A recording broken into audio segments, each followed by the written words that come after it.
In today's video, I'll teach you how to get unbanned from TikTok Live. So first of all, what you have to do is launch open TikTok application. Make sure you're logged in to your account. Initially, you'll be led to the home interface. So if your TikTok Live has been banned, you'll be able to unban it by simply appealing for it. So first of all, what you have to do is find the notification regarding the ban. What you have to do is tap on the inbox option that you can see on the screen.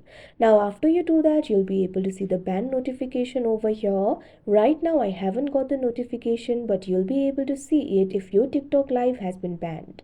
Now in that notification, you'll be able to find the option for appeal. Tap on it. Now after you do that, what you have to do is simply provide a simple reason why the action was a mistake.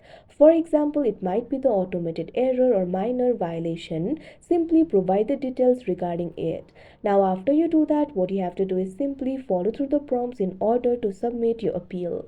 After the appeal has been submitted, TikTok will review your request. After that, it will be reversed and your TikTok Live will be unbanned. So that is how you get unbanned from TikTok Live. I hope you found this video helpful. Thank you for watching.